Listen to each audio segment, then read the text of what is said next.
Have you ever felt like you were drifting, like you weren't falling apart, but you weren't growing either? That kind of quiet, unspoken place where comfort becomes a cage? That's complacency. And whether you see it or not, it's just the beginning of decay. In today's episode, we're confronting the hidden enemy of the spiritual path. Not failure, not chaos, but the slow fade of staying still. If you've been feeling stuck, tired, or disconnected, this message is for you. The light doesn't stagnate, it flows, and so must you. Welcome to the new Ashla Podcast. Hello and welcome to the new Ashla Podcast. Thank you so much for joining us. I'm your host, Justin, and here somewhere is my co-host, Michael. Hey, guys. So we're going to continue the series on the axioms of light, inspired by the book, The Light Within, A Journey Through the Axioms of Ashla. And today's axiom is decay comes from complacency, a place where we've all been from time to time. And, when we sit with it too long, Michael, it gets really, really tough to get out. So we're going to talk about that today. I think of it like quicksand, Yeah. It's like you get in there, you start slowly sinking, then you start thrashing, it just drags you even further into the abyss, especially if you let it go for too long. Start panicking, and freaking out. So let's talk about this axiom real quick. Decay is not something that's loud or explosive, right? It just kind of creeps up on us little by little by little by little until it gets, we'll use quicksand, your analogy, until it gets right here and you're like, oh, and then you start trying to freak out. It doesn't announce its arrival, even for the best of us. And most often, this is the crappy thing about decay and complacency. Most often, it creeps in through our routines and our comforts, and it's like that slow erosion of our intention. Yeah. I like that, though, because it's so true. It's often when we get into these stagnant places in our life, it's sort of when we're in that limbo period of where we've been and where we're going. And if you allow yourself to stay in that place too long, the further that vision you had originally just drifts further and further out of your perspective. Mm-hmm. And it's so easy to get stuck in those ruts where all of a sudden you're just doing what you can to get by and you got no drive to do anything more than that. Yeah, out of sight, out of mind, right?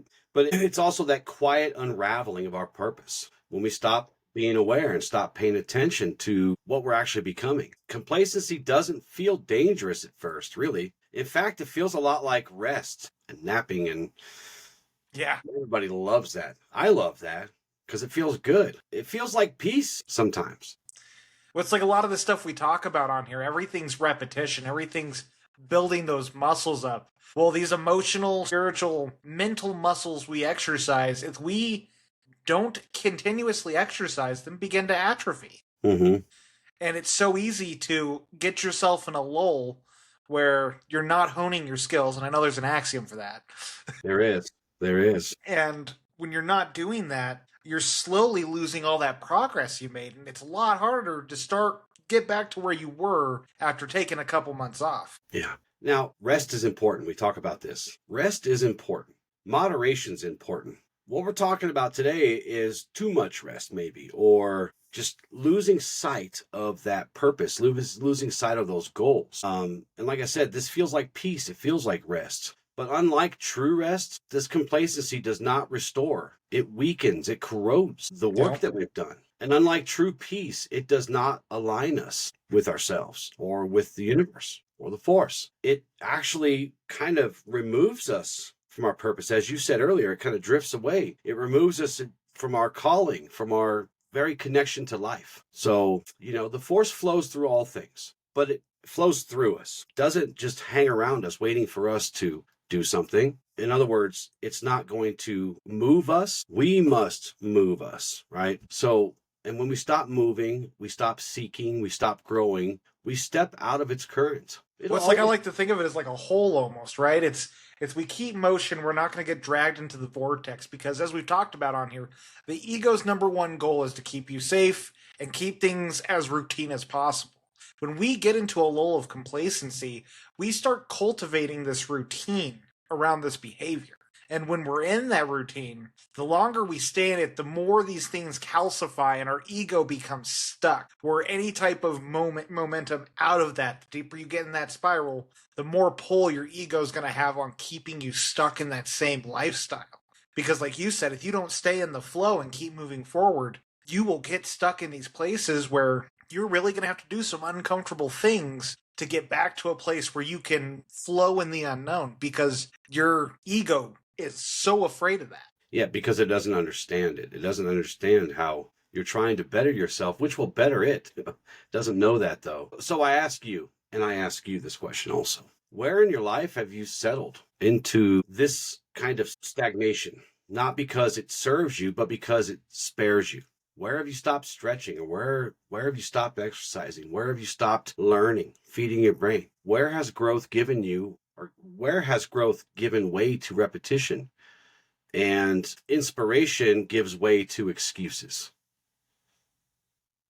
So this axiom is not a judgment. It's an invitation. When you say, Yeah. an invitation to awaken, to rise again, and to remember that you were not made. You were not built by whatever creator or non-creator you believe in. You were not built to stagnate. You were made to evolve, to grow. So that's what we're going to be getting into today. And that's kind of the gist of that axiom and what it's telling us. Well said. I mean, we were just talking about in the last couple episodes we've been doing, we did one on radical acceptance and radical accountability. Again, this isn't judging yourself or calling yourself out. It's just being able to look at things with as much awareness as possible. And it can be humbling when you're really in that rut, when you're really become stagnant in life, but when you can start evaluating not only that you are stuck, but the mechanisms that are keeping you from growing, man, that's real fertilizer for growing. Yeah, and it has to be done in truth. If it's not done in truth, it's not going to help. So let's clarify something about decay and complacency. It is not laziness. I'm not talking about lazy. We're not calling anybody lazy. It's not the same thing. In truth, it's far more deceptive than that, right? Yeah. So it's a false peace. It's that false stillness. It's a subtle whisper, an illusion that convinces us that we've arrived. I made it. I finally made it. Finished my quest, and that I've done enough. And I don't need to grow anymore because I did it. I did it. Yeah. Right. And it whispers to you, you're fine where you're at. You did a great job. You're fine where you're at. Not out of love or concern, but out of fear. It's what we were just talking about when we're talking about the ego, out of fear. When we do this, we put our souls to sleep in a way. It's like sleepwalking for the soul. And complacency, look at bad habits. They talk about smoking. People who start smoking, they're not worried about the lung cancer, but the way it compounds over time. I mean, it's a good analogy to look at how complacency, it's, you get to that pinnacle. I have a good job. I'm able to pay my bills, live comfortably. It's like I'm married, so I don't need to exercise. These little stories we tell ourselves to not continue growth. And man, I tell you what, you ever not hit the gym for like 5 years and then go try to hit the gym again? It is like pulling teeth. Yeah, it hurts all over again. So again, decay does not come with this crash, but with that kind of slow quiet of your dreams and your purposes and all those things left unattended. You've kind of walked away from them in a way. And it hides behind comfort. And it masks its grip on you with routines that feel safe, but offer no challenge, no kind of stretching of that vessel, those boundaries. It says, this is good enough. And when the deeper self is still restless, still reaching, still calling to evolve, and it's telling us, you're good, you're good. And complacency is that voice that tells you not to start the journal entry, or not to start stretching, or not to swim or run or whatever you need to do. It's the one that says, you don't need to apologize. You're good as you are. Do not go deeper. And it tempts you with this numbness and this repetition. Honestly, with mediocrity dressed as stability. That's what it does. And nobody plans to be mediocre. But sometimes it happens. It's happened to me before at different points. Again, I'll go back to that series I did after I broke my leg and recovered. The Road to Recovery, I think I called it. That was decay and complacency. And so for me, in that instance, it was a crash. Well, I'll say it required a crash because I have a thick head, right? It required literally breaking myself to go, wow, I've actually been in a bad place physically, especially physically. So, but it also brought up all these other things too. So, but it's mediocrity dressed as stability. because I thought I was good, and I thought I never could break a bone. Are you kidding me? Look at me. I can't break a bone. I'm steel. Dude, it happened, and it happened quick. Now I'm bone and titanium. Hopefully reinforce you a bit. You know what? We'll just go with that. It'll stay there until the screws come out on their own. Hopefully never, but Right. So there's a quote that comes to mind as you talk, especially as you talk about how your mind, when you get into these places of stagnation, idle hands do the devil's deeds. yeah. And the point of this quote is when you don't have areas in your life where you're growing, expanding, your mind will turn against you. And you will start doing things to avoid that discomfort that comes from that. Most people who go into deep addiction do it out of loneliness, is what was the catalyst that got them starting. Yeah. And often loneliness, I mean, we can have people in our lives who separate from us, or we end up drifting apart, or just lifestyles change. But there's always invitations to grow and meet people, to experience life. And this is just one of the areas out of many where we end up stagnating and end up cultivating these inner demons that try to criticize us and try to keep us comfortable. I mean, not try to keep us comfortable, but try to make us feel not good about ourselves. But here's something to remember as we talk about this. Stillness, inner peace, and stagnation are not the same thing. The stillness that we were talking about during the Bruce Lee show, and the inner peace that we talk about all the time, things that are brought on by, during meditation, prayer, or contemplation, that kind of stuff restores and reconnects you, aligns you, and renews you. And it brings you into that deeper alignment with the force, with the universe, God, whatever, and the present moment, right now. This spiritual stagnation, however, disconnects you. It halts your motion. It deadens your wonder and curiosity. And it really kind of dims your shine a little bit. And this is why it's dangerous, because it is comfortable and it kind of feels good until it starts to not feel good. And it requires no discipline, which is kind of nice sometimes, because no discipline means, well, I can just exist and expect myself to be good where I'm at, but you're not applying any courage, no humility, any of that stuff. So, I think I mentioned this. I don't remember what show I mentioned it on, but we were talking about kind of the true meaning of hell, and that's separation from God, right? Yeah. It's not all this fire and brimstone nonsense. It is separation from God, separation from the universe. And I'll tell you, a stagnant soul cannot hear the whisper of the force, and it cannot hear the whisper of God or the universe, or again, whichever you feel pulled to. Yeah. So I saw this short that really hits home with this, and it was a really beautiful analogy. And they were talking about how there's so many people who are spiritually dead everywhere. And spiritually dead doesn't mean lack of religion, lack of faith. Mm-hmm. Spiritually dead is, imagine a glove, a white glove. That you put your hand in it, that glove moves, and when you take your hand out, that glove is floppy. Well, you were made in the image of God. Whatever faith you're in, you were made in the image of God. And when you are not living a life that is not of service, that is not of being of God, when you're just coming home playing video games every day or doing the bare minimal to get by, you're going to cultivate this spiritual deadness. Like you said, I loved how you phrased it. You won't hear the force whisper to you because you drift further and further from its rhythm. Yeah. And its flow. And you can do that if you want. We're encouraging you not to. But we're also talking about what a slippery slope it becomes when we kind of, okay, I don't need to be so disciplined today. I don't need to do this today. And it snowballs. It really, really does. Especially with the changes of life, like you were talking about earlier. 100%. Dude, I've been married for 23 years as of last week. Okay. And there is truth in your words, because I could stop doing certain things. Yeah. The choice was there. So it is so easy to fall into that. It's like, putting the frog in the cold water and heating it up, right? And it kind of slowly heats up. Yeah. This is what happens to you. Perfect analogy. And this is why complacency is one of the greatest enemies to our growth, because it pulls us away from presence, and it replaces our mindful action with autopilot. It is literally the slow death of transformation. Well, it's like growth. I see so many people who have struggled with this. I did myself for years. You let yourself get to that point where things spiral you down. I mean, deeper the spiral, the harder it is to climb up. And I'm watching so many people I know that are in this stagnation in life where it's like, I see the steps that could be taken, but how do they even begin? Where would their first step be after so much time with that mental or emotional or social atrophy happening for so long? I mean, that's why so many people become hermits, is that social atrophy. I mean, Yeah.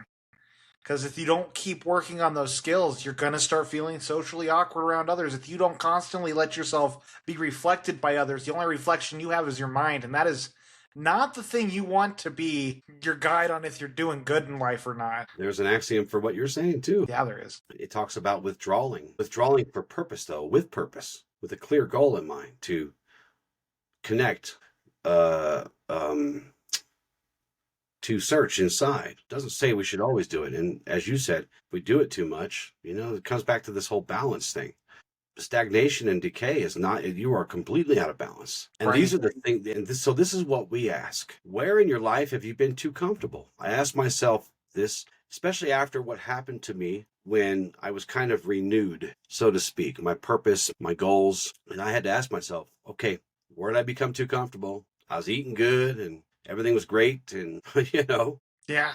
it caused me problems. What habits, what beliefs or routines that once served me now dull me, lock me in this cage of complacency. That's right. It's enabling yourself. I mean, that's in the end what it is. It's when you keep enabling your own bad behavior, you're doing nothing but cultivating those mental muscles that's the way to respond to anything, right? I mean, yeah, you're right. So let's talk about how this starts internally, like everything we talk about. So decay, again, rarely announces itself in a thunderous way, in a really loud way.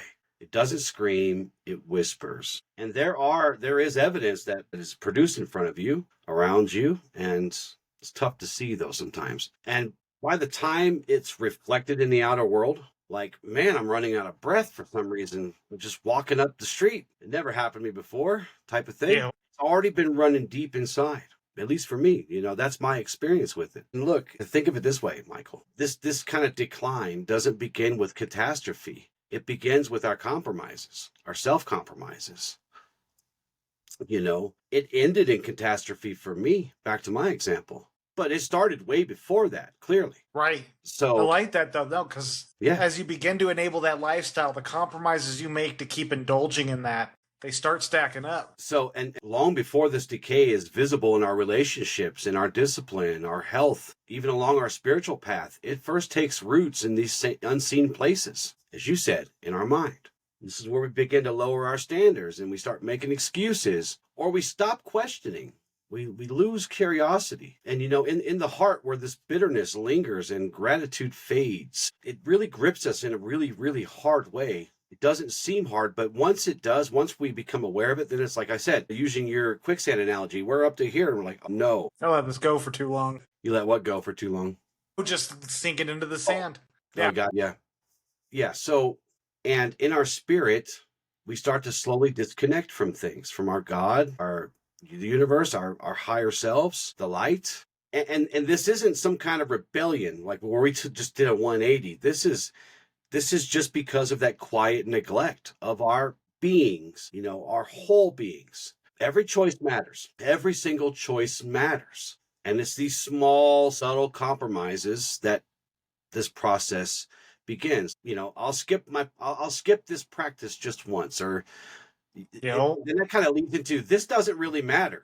And, why bother is where it kind of ends up. And then, once you get to the why bother part, it's like, oh, crap. Yeah, you get there and all of a sudden, wait a minute. It's almost a 180 on your beliefs after that little bit of practicing it too much. I mean, we've talked about the book Atomic Habits, and it's the same concept. Atomic Habits talks about real change happens not in major life choices as far as changing your habits. It happens in the incremental shifts you can make. And doing that for habits like going to the gym, saving money, eating healthy, those are difficult habits to cultivate and practice for, 90 days and start making it a part of your standard routine. Yeah. But if you do things like eating junk food, staying up late, not going out when you said you would, or these little other choices, these are much easier to make those decisions. And every time you make that decision, it gets a little easier because, like you said, I mean, your values start to slip. You end up, I know I had a really rough period with my friends where in my relationship, I ended up not going out because I didn't want to deal with the drama. And slowly I just kept making excuses for it and excuses to the point I stopped making plans.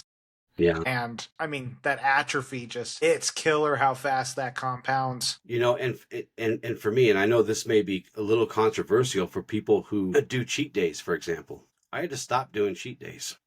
I had to, because I was making these compromises, and it's like, it's cheat day. I can eat whatever I want. But then I was dealing with 3 or 4 days of suffering, basically, because just like everyone else, I'm addicted to sugar and I'm addicted to all these snacks and crap. You know what I mean? So when I was doing cheat days, it was like I was opening the floodgates and then I had to wean myself off again over and over and over again. And by the time, Fridays came around, it's like I was finally back on track. And then Friday screws it up again. And I'm not telling people not to do cheat days, because if that works for you, it does. But that's kind of an example in my life where I was making a compromise and it was causing me problems. Well, it's like, I know, I mean, like my drinking, man, it's like I was drinking so heavy for a long period there. And then I went from that to like, you start realizing, like, I'm doing really good. And all of a sudden you realize on the weekends, like, it's the weekend, I can drink again. Right. And all of a sudden it's like, man, you know what? It's been a rough Monday. Like, wait a minute. Wait a minute. I'll skip my discipline just this once. It doesn't matter. It's the weekend, bro. And then you get to the point where, you know what? Why bother quitting? I'm just going to do it in 2 days anyway. When it's like, when you have a life where you're really doing well in life, when you're accomplishing your goals, you're in that flow, you have a lot of self-trust. So when you go to make those solid decisions, that voice inside, like you said, it'll be like, hey, is that a good idea? I don't think you should do that. But the more you don't listen to that voice and you do wherewithal, the more that voice will slowly go from talking to you to whispering to being silent. And it's that self-trust. Self-trust is not a cognitive discipline. Self-trust is something you have to do on a deep soul level. You got to show your spirit that you are willing to show up for you. Yeah. Let's think of a tree. I want you to think of a tree, okay? How often does a tree just immediately rot and then crash to the ground? Never.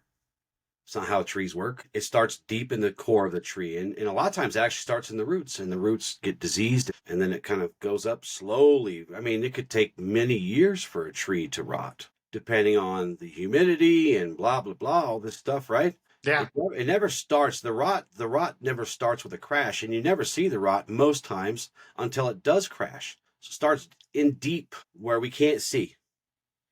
And a lot of times it's crazy. And I do this for a living, so I feel like I can talk about this a little bit. But the outer bark looks good and it's strong, especially with the trees in our forest where you're from and where I work. Those ponderosa pines. The bark is super thick. I mean, like, nothing could get in there, and the bark stays strong, and you could push on it, and it doesn't seem like there's anything wrong. But inside the tree, it's rotting. Its life force is just slowly withering away, and eventually at some point, could be months or it could be several years, depending on how big the tree is. It just takes just a good wind one day and bam, crashes down. And then when you look at what's left of the tree, it's like, oh my God, this thing was completely rotted. Kill. And this is how it works with us, because it's slow. And because it's slow, it's not that we're really ignoring it per se. Maybe we do sometimes, but we just can't detect it's happening. And this gets us back to awareness. Awareness is the key to many doors here. Talk about awareness a lot. And the reason is because awareness is that sacred key that unlocks a lot of this stuff for us. Well, I mean, like you're saying, how it sort of flies under the radar. I mean, when you get into that stagnation, especially if it's a slow burn happening over a period of time, you may never realize it. You may have your head so above that water looking everywhere else that you refuse to acknowledge the state of your life. And I mean, again, awareness, it is so powerful because it cuts through the crap we're constantly telling ourselves, the justifications we make for our lifestyles. It allows us to truly evaluate things from an honest and an honest and noble place where this is not who I want to be. This is not aligned with where I want to go with my life. We must tend to all things in our whole being. And this is one of those things, if we're not tending to our soul, that garden within, it will grow weeds and it will distract you. And if you stop nourishing your purpose and you stop focusing on your goals, your passion will wither and die. And the force, the light, the truth, it's always still there, right? It's still there and on some level, but it fades. It starts to fade beneath these layers of distraction and passivity. And it becomes an external disrepair of ourselves, but it doesn't start there. And it's not just there. It's kind of that slow forgetting of why we did any of this in the first place. So let's talk about how complacency and the force fit into our teachings and our path. And for those of you out there who don't want to call it the force, then you can actually just substitute whatever, because it still applies, still works. So my favorite's Gus, God, Universe, Spirit. Oh, Gus. Good old Gus. What does Gus look like? I picture him in like a nice bowler cap. Yeah. Sitting on a bench with cane. Yeah. Okay. Yeah. He's cool. Yeah. He's good people. I can do that. Been around, seen some stuff.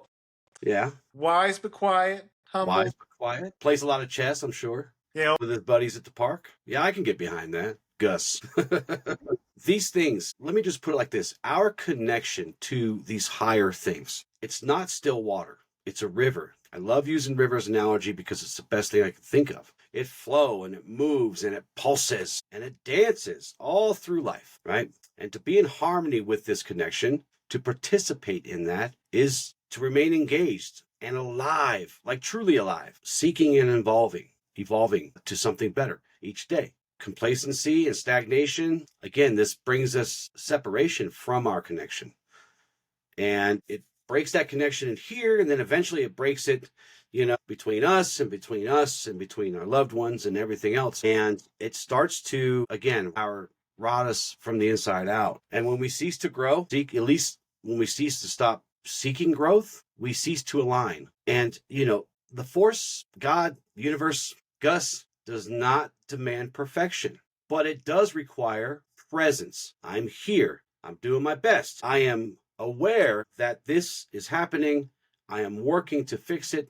That's the kind of presence we're talking about, not perfection. It calls us to move and refine and not sit on our butts all the time. Well, I mean, complacency is so, in my opinion, against this philosophy, this lifestyle, because even the philosophy itself is not complacent. This is ever expanding, ever evolving. It is these teachings, the things we want to build are things that will evolve with society and with time. This isn't something that is doctrine that is set in stone. There is always room for things to grow and become more, which is at the heart of the philosophy for us as people as well. Yeah. It is to not feel you are holier than thou or above everyone else, or that you have perfected your trade. Yeah. It is that there is always room to grow. There's always new areas to learn.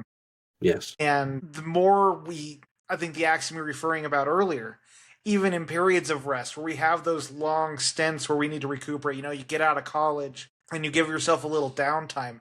That doesn't mean not to keep honing the sword, to keep growing in your knowledge and wisdom. Yes, rest. Yes, don't be as active if that's what you need right now. But don't stop yourself from expansion. Don't stop yourself from doing what's best for you. Yeah, because when we become idle, we stop listening and we stop practicing and we stop questioning, which is the most important thing for a seeker to do, is to question everything.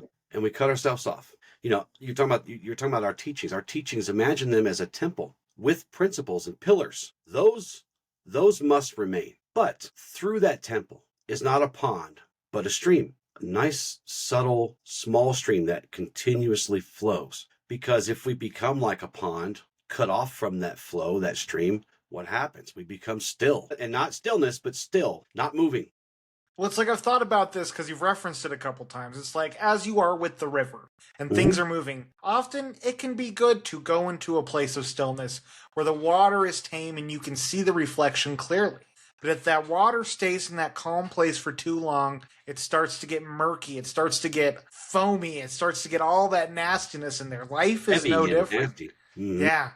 It's like it's important for stillness. Again, we're not talking that these things are the same thing. They're very much different. One is effective stillness, taking time to be with yourself. But when it comes to complacency, that's when you take it too far. That is where it goes from stillness to stagnation, where you lose that momentum you were having in your life for that stillness. Yeah. Yeah.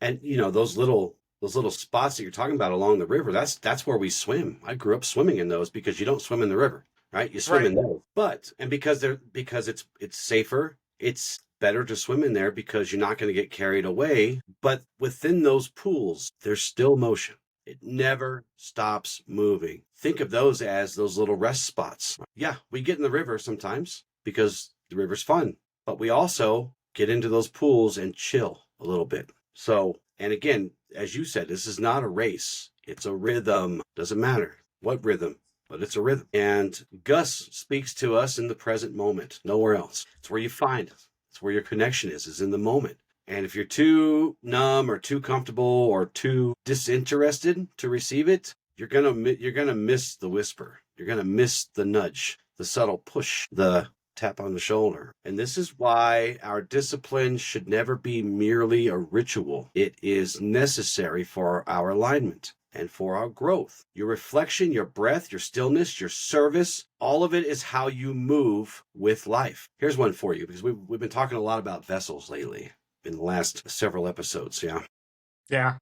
And so something I want you to consider, that vessel, the vessel that does not pour spoils. That blade that does not cut, what does it do? Goes dull. It goes dull. It rusts. And the soul that does not continue to grow dims. Oh, I like that. It's so true. So you need to ask yourself, are you flowing? Are you listening? Are you growing? These are the things that we should constantly be asking ourselves, because if not, well, you're going to fall out of alignment. But look, it's never too late, right? Right. It's never too late. You can always return back to that place. It's going to be hard depending on how far away we drifted from our practice. We can always get back there. You can, because nothing's actually ever left you. It just waits for you to come back and go, okay, I'm ready to be in alignment again. But it will not carry you if you are actively choosing to stand still. We were talking about these habits like being like muscles, right? Where there's that part of your brain, the anterior mid-cingulate cortex, whereas the seat of willpower. And it's very much like a muscle. The more you do things you do not want to do, but you do them anyway to completion, the more this area of your brain expands. The more you avoid these things, the more it retracts. And so, yeah, you might have had it like this, and now it's going to take a while to get back. But if you are diligent with yourself, you're willing to work with yourself where you're at and start making those little steps, slowly we can re-expand that part of our brain and bring us right back to that wholeness you're talking about. Yeah. So I know it's been all doom and gloom, and it's not meant to be that way, but this is important truth that we must all remember. So how do we know that complacency is set in? How do we know? That restlessness. I know when I've gone in my stagnations, there's always been that drive in me telling me you should be doing more. You need to get out there. And every time I pushed it down, it grew into contempt for myself or my situation. And man, it was sort of like I was talking about earlier about idle hands do the devil deeds and how we can really become our worst enemies in those moments. I was my worst enemy. That complacency. I didn't want to budge from my mountaintop that I climbed to. I was content being there, and it took a gust of wind to blow me right off that hilltop. I used to come and visit you when you were up there. I'd say, hey, Michael.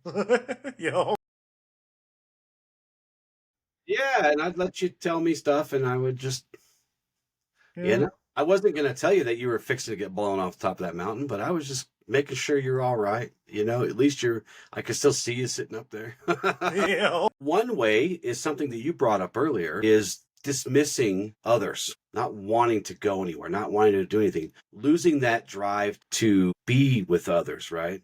But also on the other end of that, when we start to dismiss kind of feedback from others, if they're trying to correct us, or if they're trying to kind of help us if they see that we're struggling. And, one of the surest signs of complacency is just defensiveness that is unwarranted. Just defensive about everything. You just feel like you got to be just shield. Everybody's out to get me type of stuff. Yeah. And if you reject coaching in the workplace, we always talk about, it's coaching, not correction. Sometimes it feels like correction, but really it's coaching. What we do is we kind of close ourselves off from people who maybe more wise than us in a certain thing or a certain moment. No, that's such a good point, though, because, man, I've seen it, I've been through it, but there's truth to that. When you get to that place of complacency, the last thing you want to be told is, hey, you're not trying hard enough, or you're not doing enough, or I'm worried about you not being healthy, whatever the realm it is. But man, I tell you what, that is when people are the most defensive. And then, of course, repeating patterns without any kind of reflection. And we talk about rumination a lot lately because we're kind of in that realm right now. We kind of shifted into, checking in on yourself and not ruminating. I had to do that today for my favorite person. She had made a few tiny, and I mean tiny, mistakes, and the world was lost. It was over. It was Armageddon, dude. And I had to remind her, listen, okay, you made a few mistakes. Let's move on, because then she was checking in with me all day. I did the laundry. I cleaned the house. And you understand what she's trying to do, right? She's trying to make up for those small mistakes, which really affected nobody. I mean, when I say they were tiny mistakes, bro, they were tiny. So then she was checking in with me throughout the day about doing this and doing that. And I just said, okay, listen, I appreciate what you've done, but I need you to sit for a moment. And this is all, of course I'm at work and she's here, but I need you to sit for a moment. Thank you for doing those things for me. I really appreciate it. But I want you to understand that you do not have to prove your worth or prove to me that you are worthy of my love and affection, right? Because all you need to do is exist. Yeah. That's all you got to do is exist. And I love you no matter what. So repeating these patterns without kind of reflecting is we fall into these loops of unconscious behavior and we're not aware. So we don't pause. We do the pause, but we're not pausing. We're not performing introspection. And that also dulls our edge. If you're a student of life, like I try to be every single day, and I know you do too, you stop learning. Without this reflection, we just survive. Well, it's like without the awareness, we can't understand the mechanisms in which make us behave in the manners we behave. Like what you're describing with her, I have been that person. That fawn response kicks on, I mess up one small thing, and all of a sudden I feel like I have to give the world to make up for my inadequacies. Yeah. And I mean, until we can step back and realize, hey, this is my nervous system kicking on. It is trying to get me to do what I've known to do to keep me safe and to keep things consistent. And it's self-deprecating. It's not a bad thing. This isn't something to judge ourselves for. No. But it's, again, awareness. With awareness, when we get into these activated states, we can step back. And it doesn't mean even that you might still do that activated thing you do. Most likely you will if you're new to this awareness thing, especially around certain things. But as you gain that awareness, you can start creating distance between the trigger and the response. Yeah. And you know what? It helps. It helps when someone kind of reminds us that, hey, I appreciate you. But it's not because you did things for me. I appreciate you anyway. Right. So I was reading an article today that really hit home with me, and it was talking about, for me, one of my greatest areas when I'm triggered, I love to explain myself. Even when I haven't done something wrong. Let me tell you exactly why I couldn't meet this expectation. Let me tell you exactly why I had this feeling or this thought or this opinion. And it's like, I've reading this article, it was talking about you really have to allow yourself to go into situations to get those feeling that need to explain yourself and learn to identify with it, sit with it, and not do it. And watch what happens from the conversation once you re-regulate yourself back from that. And so that's something I'm going to start practicing because I didn't really have an awareness to it until reading that article. Yeah, we lose purpose. We feel like a loss of purpose. Or we lose the feeling of having meaning or that drive or hunger, like when you first started, you were just devoured. Same thing with me. Derek and I have had many conversations. In fact, we just had one recently where he actually said to me, man, when you first came here, I wasn't sure how you would turn out because you were just a wildfire devouring everything. And when you feel that that's lost, you may be dealing with some complacency. If you always had a lot of questions and you really applied a lot of discipline and you had this hunger, but now you kind of drifted away and you're not really thinking about it anymore and you're not really present, it's like it kind of feels bad. But again, this may be something that's happening inside you, and it's time to reflect upon that. Another one is feeling stuck. Yeah. You feel stuck, but you're not really willing to do what's necessary to change either. But I think that is one of the worst limbos can be in. That is where I see being the pinnacle. When that stagnation takes you to the heart of that circle, that is exactly it. You know what's up, but at the same time, even though you know what you could do to change your life, it is an absolute refusal to get out of that comfort zone. Yeah. And the last one that I want to talk about is resisting new learning. Resisting challenges, refusing to empty your cup, because we get to this point where I made it, high five to me, I made it, I won the race, and that's when decay starts to begin. That's where decay begins. Don't forget how literally vast our universe is, and all of the things that could exist within it. You will never stop. I mean, you might stop, but your learning will never stop if you apply yourself. These concepts are endless. There's always more to understand. There's always more to refine. There's always more to become. And, when you've made it and you get proud, overly prideful, you resist the correction. You resist the learning. You resist opening up to new things. But those who humble themselves become masters of themselves. I think one of the greatest thing I ever learned was there's no such thing as a stupid question. Nope. It's like the minute you can humble yourself and stop trying to be the person who knows everything and just say, hey, I don't know. Or when someone tells you something, to be receptive to it and really take it into consideration. I mean, it's crazy how much you can expand beyond. When you're in a complacent place, the walls start coming up because you get to that inferiority mentality when you get stuck in life. And you become so hardened to new knowledge and information. So allow yourself to be open to all things. Catch yourself when you're in that place. Yeah. I during our time together, I've told you many times, it's only dumb if you don't ask me. Yep. I don't care what it is. And you've asked me some great questions that you thought, oh my God, I probably shouldn't ask him this. He's going to think I'm stupid, or he's going to think that I haven't been listening or whatever. There is no dumb question. There is no dumb question. Because that's how we fine tune our relationship. If I'm teaching, I'm lecturing, I'm sermonizing to you, yeah, and you're not getting it. But if you don't ask me questions, then I don't know how to adjust and fine tune our connection, teacher-student. Right. Because as our axiom of light says, the student is the best teacher. And the only way to do that is to be curious and be explorative and ask those dumb questions.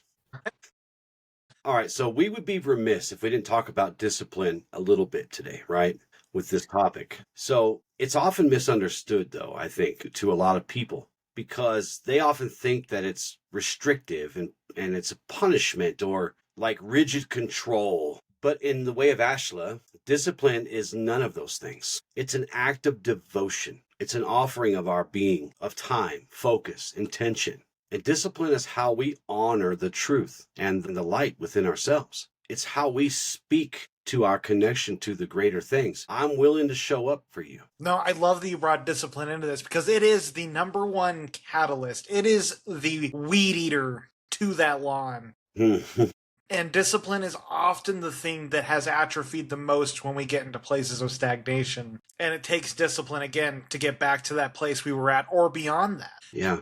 And the crappy part is we often have to show up with that first discipline that's really hard to get through. But wouldn't you say that discipline is often misunderstood like that? Like people just associate it with punishment, really. If you do martial arts, you're being punished if you have to stand still.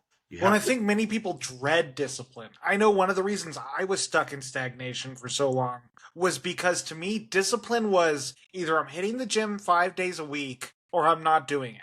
And so I would try to push myself into these huge leaps of doing this, and then I would set myself up for failure. There's studies that show like one of the best tricks for people who have been stagnant with working out, the best way they can start to cultivate that discipline today, drive to the gym.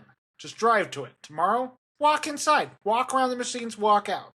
Have discipline meet you where you're at. Don't meet discipline where you think it should be at. That is why. That's where discipline becomes that emotional, disciplinary, do this or you're messing up. Whipping ourselves, Yep. Whack, whack, whack. Like my That was perfect. like my back scratch. That's genius. Thing comes in hand. I love that. It's probably, listen, this is probably one of the greatest inventions of mankind. If I had nothing else, but if I had this, my back will be happy forever. I'll have to figure out where I put it. I have the exact same back scratcher. Do you? Very cool.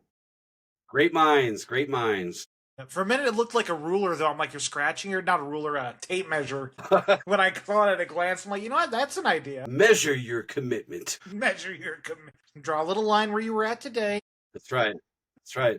That's not a bad idea. Look for those markers along your path and look back ever so slightly, not just a quick glance. Oh man, I actually did make it another step. So discipline as devotion, not punishment. And this discipline we're talking about is not beating ourselves to death and into submission over and over and over, back into the cycle of rumination. It's about returning again and again to what matters most to us, to our purpose, to our goals, to those things that we want to be, to those things to that place where we're able to serve the best. Yeah. It's that we're living in fulfillment, I think, is what you're going for. Yeah. Yeah. Well, true fulfillment, though. None of this other bull crap. But it's that willingness to keep going when it's inconvenient. We're surrounded by lots of distractions all the time. And discipline helps us refocus. Discipline is how we keep that flame, that torch lit, right? Especially when we stop feeling inspired for a moment, because that happens a lot. We lose this kind of inspiration because things outside of us are not stimulating that. But again, they talk about, like, when we get engaged, when we want to pursue this new business idea, anything in our life, we'll have these hormones to help boost us the first week or two. After that, when those hormones go away, it's up to you. This is something that I force myself to do. Return to the foundational practices. I've been doing this for many, many, many years, and others look to me as if I've never strayed and if I've never kind of stumbled. But it's not that I haven't. It's because I return to these foundational teachings to become the student again and again and again and again. And it's, if you've kind of drifted off, I can tell you from personal experience, don't panic. Just return.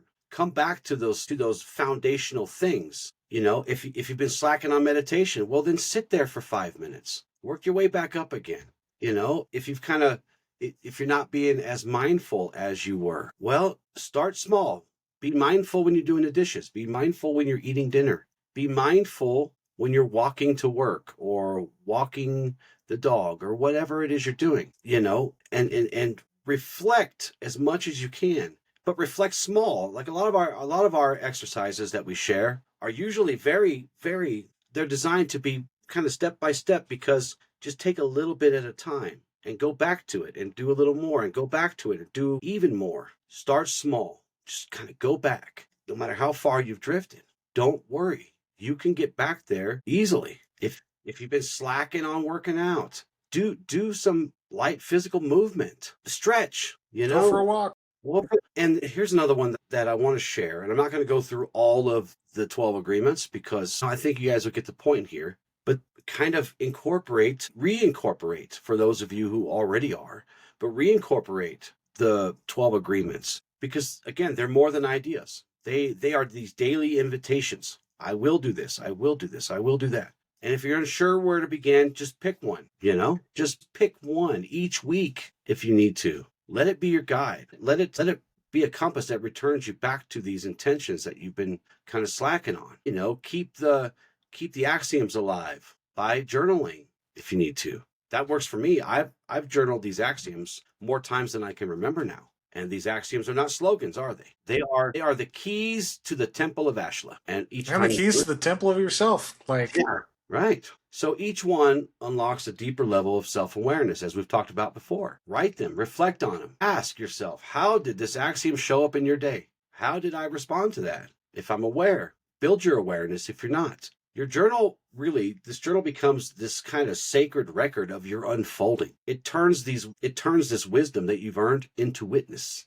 Does that make sense? So do you have anything else for today? Do you want any final words before we get into the affirmations, the journal prompt and exercise? I brought it up a couple times on here. if there's someone who is suffering from stagnation in your life, whether it's relationships, lifestyle, career, stagnation isn't a bad thing. It's not something to beat yourself up for, as we've said on here. But meet yourself where you're at. Take it as a call to action. Evaluate what little steps, if you're not able to make your goals a reality right now, what little steps can you make in this moment to help you start walking the path to the purpose you want to live. Start small. Do not make these big, grandiose ideas of the changes you're going to make in your life if you're dealing with stagnation. But instead, learn how to cultivate that self-trust through little actionable items that you can follow through on. And be proud of yourself for doing so, because that's the other hard part. Again, we want to be here and we're starting here, and that little step's going to feel inconsequential. But if you're willing to work with yourself, to love yourself through this, then you can celebrate those little steps and watch yourself gain momentum and rise out of your situation, whatever it may be. Well said. Thank you for that. That's well said. So our affirmations for today. And these are all a surprise for Michael because I forgot to share with him the affirmations and prompt. Yeah, you did. So, he's going to be surprised too. I remain devoted to growth, even when comfort calls me to sleep. Each day is an invitation to become more than I was yesterday. I welcome challenge and discomfort as both a teacher and as a student. I am alive, and where there is life, there must be movement. I find great strength in stillness, when it is rooted in awareness. I refine myself daily with discipline, devotion, and discernment. The light within me shines brighter when I act with intention. I do not fear change. I keep moving because my soul was made to grow. I honor my path by tending to it, step by step. I choose to be a vessel of the force, ever moving, ever listening, ever evolving. Our journal prompts. Where in my life have I mistaken comfort for peace? Where have I allowed routine to replace purpose? And our exercise for today. The vigil of renewal. It's a really fancy word. Fancy. Yeah, it is. The purpose of this exercise is to reignite that awareness and commitment through symbolic action, which leads to actual action, real action. So go to your sacred space, light your candles, set some music, whatever you do for your sacred space. Place a blank page or your journal in front of you. Write down one area of your life where you have grown complacent. That could be in your practice, your relationships, your higher learning, your self-care, whatever it may be for you. Ask yourself, what one small intentional act can I do each day to reawaken purpose in this area? Now, you're going to have to commit to this for 7 days. And each day, return to your journal and reflect briefly on how it felt, what shifted, what resistance you met. And at the end of those 7 days, return to this place and write yourself a letter and have the letter come from the perspective of a seeker of light. Talk about your renewed commitment, your awareness, your promise to not let your blade dull. And repeat this exercise as often or as needed for each area you're ready to make those commitments. And if you need more than 7 days, please take as much time as you need, because the timing is not the most important part. Getting to a place where you can commit to this practice again, right, is the most important part. So, 7 days, this is arbitrary. Take 10, take 14, take a month. It doesn't matter. I'll be honest, I think that's my favorite exercise you've come up with. Really? Since we started podcasting. That was beautiful. Thank you. It's these little things that we can do for ourselves that really make the greatest impact. I was talking to a friend today, and we were talking about, my friend had told me about this light that they received as a gift, and they decided to put it in their bathroom, just kind of somewhere situated where their bathtub is. And this light, kind of like those lights that create galaxies or whatever, on your ceiling or whatever. This one recreates like auras, like the aurora borealis or whatever. Okay. And it creates different versions of that in different shades. And this thing brought them so much joy because it brought them so much kind of peace, and it allowed them to kind of transport themselves to a place where they can just lay under the stars and lay under and watch this thing happen. And it was to see the joy on their face talking about this, $15 thing was so awesome. because it's the little things. And we talked about the little things, how the little things here connect us to the biggest, deepest things here. It doesn't have to be these grand gestures or these grand things. You know, I asked them a question. I said, do you remember the day or the time or the feeling, even the day you bought a big TV?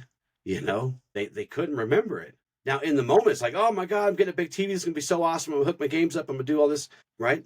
But they can't even remember. They couldn't remember the feeling or anything about that experience. But they remember every syllable, every sound, the temperature of the room when I gave them this little tiny rock. Something like this. I just gave them a little rock. And they remember that forever. Little things, right? So yes, little gestures can create grand awakenings and grand feelings and connection. So no, that's such a beautiful analogy. Like, man, I got me a really nice TV. mm-hmm. I could not tell you what it was like the day I got that TV. But you know what? That one kind gesture of a friend, I can tell you all of those. Yeah, because it's about real connection. You know, it's about true, real connection. We can't connect to a TV, right? I mean, you can try, but that will fade over time. You know, that little act of kindness that you perform for somebody or you receive from somebody, that stuff lasts forever. That stuff is carved in stone. So yeah, not sure how that relates to our topic today, but I felt like you needed to hear that. So that was deep. Well, that's true, right? So yeah, thank you so much for joining us. We really, really do appreciate it. If you could do us a huge favor, a huge solid, share this content. We don't ask you guys very often to do that, mostly because I forget to, but because I get lost in these conversations with you and with you. So, but we do thank you for showing up. We do thank you for your time. Until next time, with love and gratitude, ad lucem. Ad lucem.